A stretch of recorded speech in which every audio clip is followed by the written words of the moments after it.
Oh, well, if it's already on the receiving report, you don't need any backup on it. Because she doesn't want that.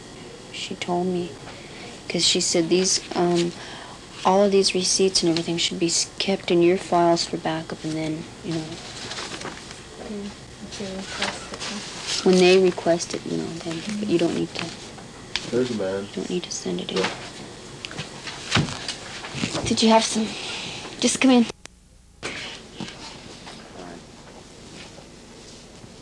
Mrs. Eloise Cabell, I was, as treasurer of the Blackfeet tribe, I was wondering if you could explain to us some of the responsibilities of the treasurer here. Well, overall cash management of the Blackfeet tribe. By this I mean cash disbursements, cash receipts, preparing tribal budget, tribal payroll, and tribal budget, how big of a tribal budget does a tribe have here over a whole year? Well, we have about a $3 million budget, but of course all of it isn't tribal income. A lot of it is tribal grant money. I think this is where probably a lot of people get confused when they say the tribe has a $3 million budget, but all of that $3 million doesn't belong to the tribe. A lot of it is federal funding that is provided to the tribe. This federal funding goes to various programs. Right. These are service type programs. Right. And then the tribe itself, I think, has about $1 million income, but a lot of that income goes directly to federal programs, as they require cash contributions by the tribe to these federal programs. So a lot of the tribal income goes to federal programs. Then you're saying that most of the tribal income is already designated as matching funds to federal programs. Right. Okay, now where does the tribe get their income from, their own source of revenue?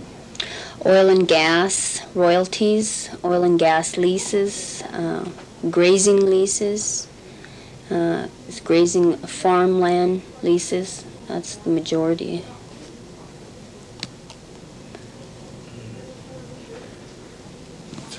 We have lakeshore revenue that's from fishing permits that the tribe sells, and let's see what. I guess that's most of what the revenue is from.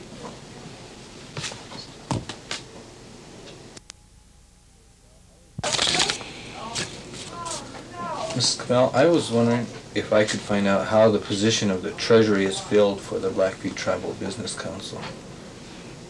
Well, it's not an elected position. The tribal councilmen, after they're elected, they advertise the position, or if they're satisfied with the person that's holding down the position, when they're in office, they don't re-advertise. They just keep him on. But they advertise the position, and I believe you have to be an enrolled Blackfeet, and you have to be able to get bonded, and then they themselves vote on who they want for the treasurer. Does the treasurer have any duties as a business manager, or is it just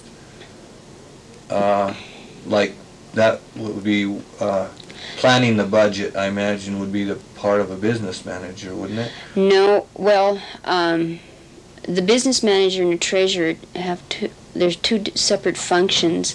Planning the budget would be something that they would work on together, the treasurer and the business manager.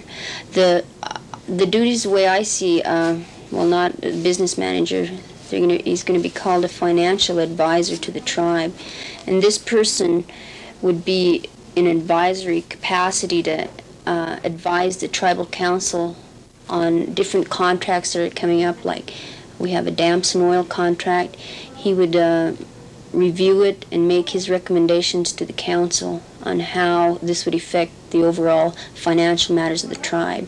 This would be his responsibilities, but the treasurer is more or less has cash management duties.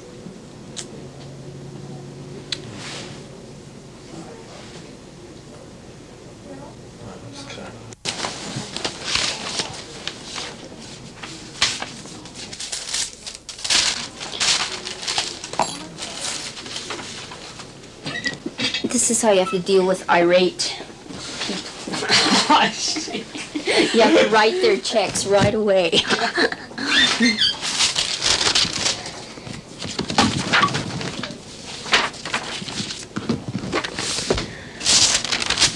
Terry is now, huh?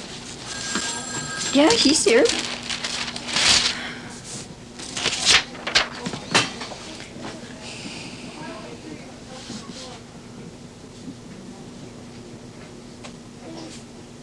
Why don't, you can, when you start on him, he can start. Tell me when you're ready. Go ahead. Good afternoon. My name is Leo Kennerly Jr. I'm the director of the planning program here on the Blackfeet Indian Reservation. Today I will attempt to give you an idea, an insight on as to what the land use plan is for the Blackfeet Reservation. The reservation is approximately 1.5 million acres, consisting of farmland, dry land, timber, and recreation properties. As you look at the map here, you will see in the heavy dark areas here is basically our timber reserve properties. In the non-colored area is all grazing lands. As we get further down into the northeastern part of the reservation is basically where all the farmland is on the reservation, as indicated in this map by the green or the striped land. Also in this particular area is our natural resource gas and oil fields, which is one field is entirely within the Blackfeet Indian Reservation, which is basically the income to the tribe at the present time. However, it is depleting to a point where in the next 10 to 15 years, it's doubtful that we will have any development in the petroleum area. Therefore, to generate resources, we're going to have to develop more of our lands into irrigable properties and this type of thing, as indicated here in these areas on the rivers of the Two Medicine, which would be developed into irrigation projects to develop most of this land in through here.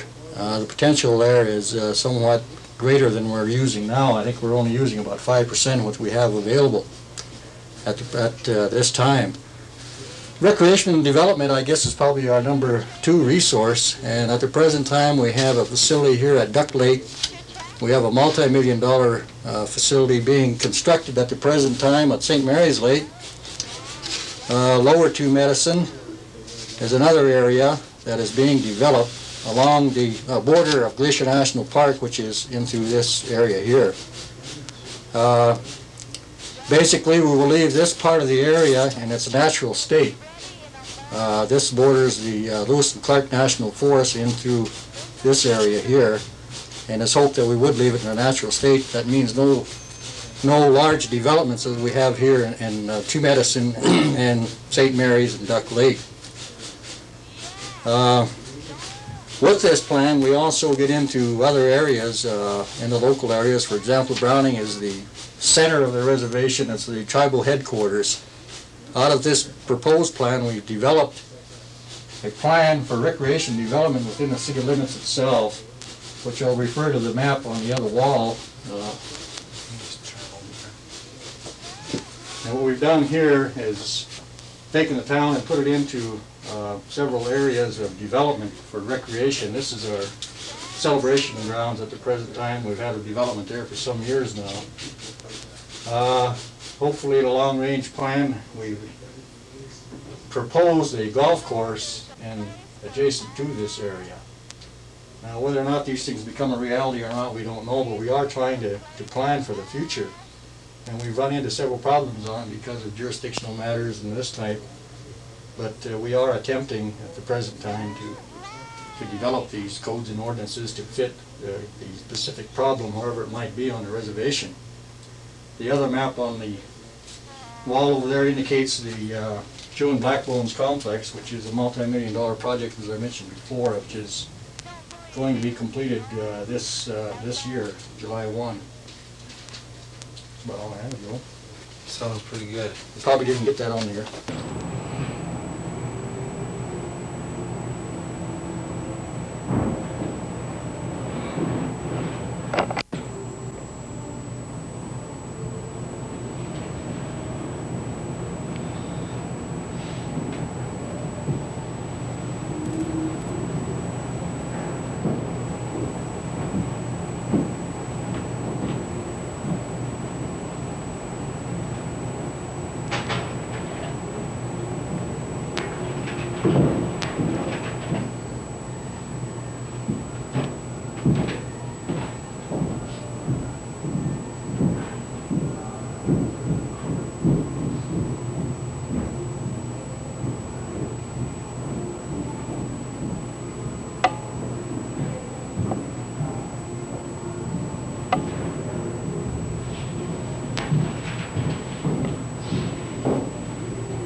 Is that water deep right there? That's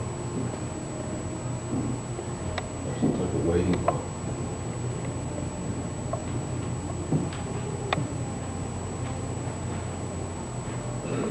No, it's not deep.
person there.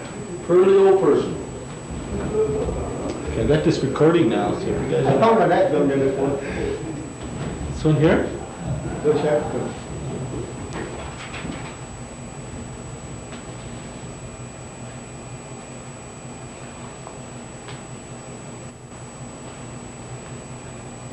Looks real. It is real.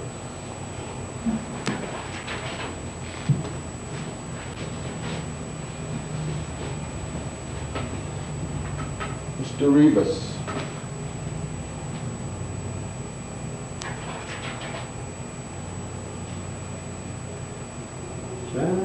Power Eagle.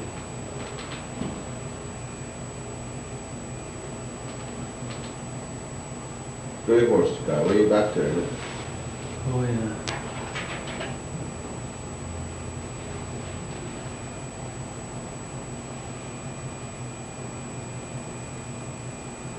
The real people.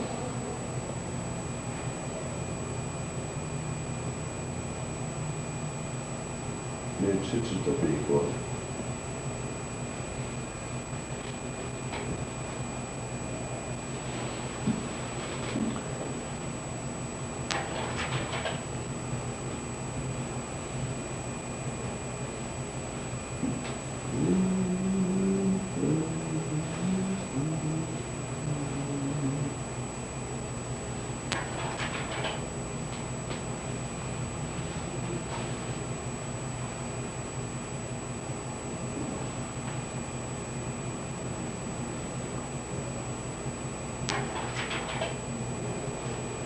The bull shoes.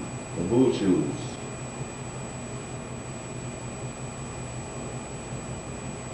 A pretty big family. Huh? Yeah.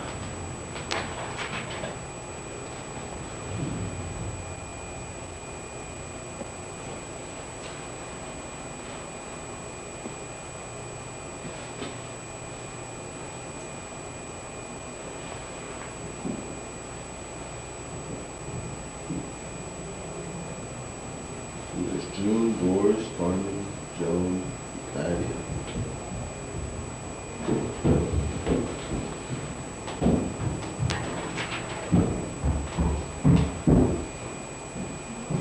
Young gray horse.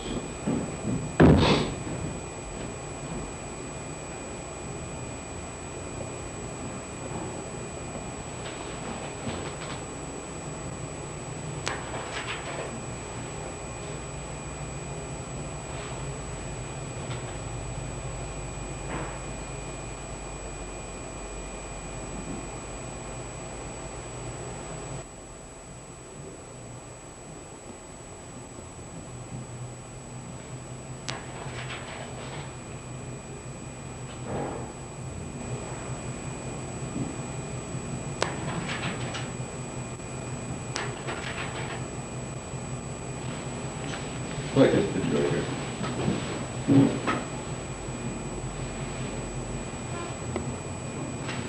Is there any way you can leave that woman out over there and these two women and just put in there? Yeah.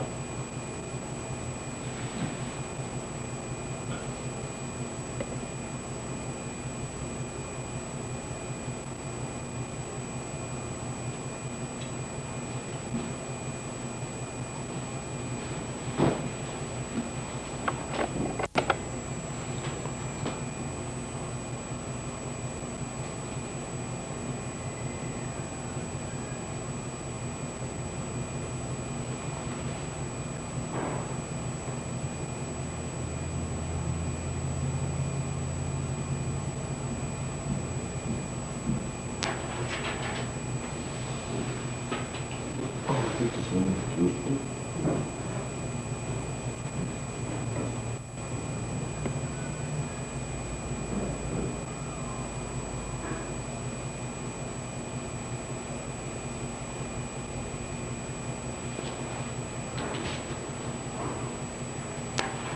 Take it up.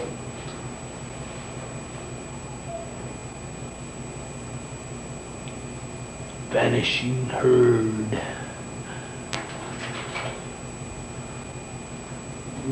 Blessings.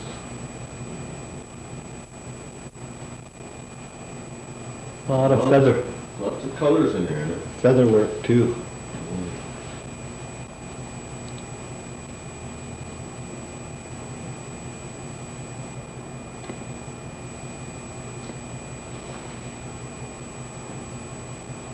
All these guys, you can't even recognize them in it.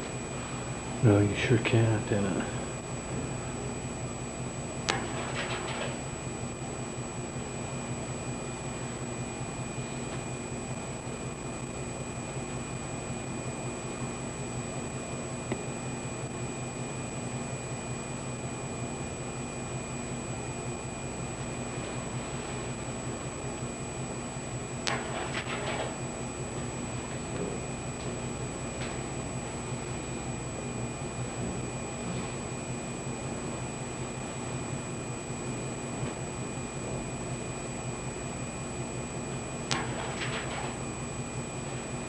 Oh.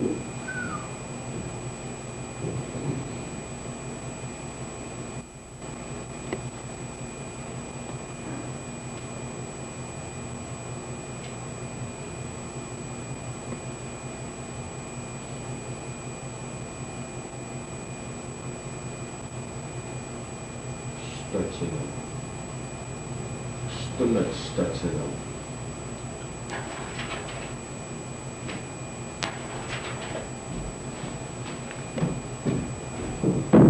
Spaceman, that's not a spaceman. Can't read it.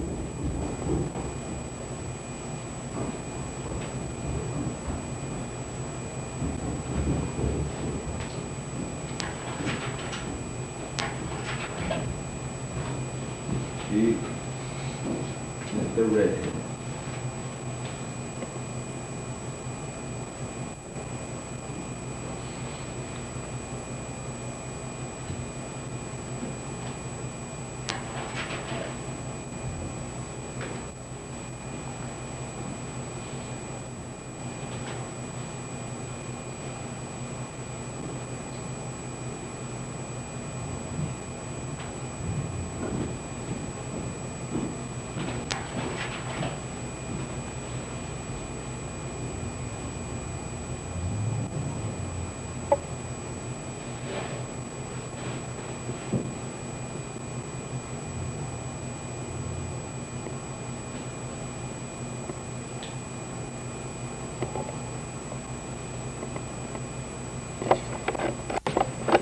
Eagle feather down the back of his head.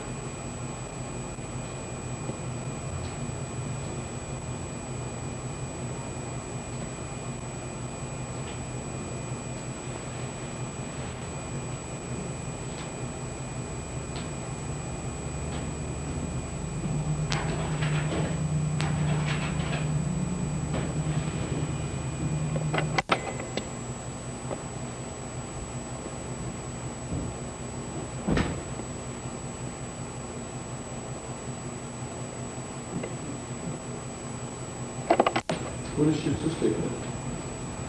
Complex.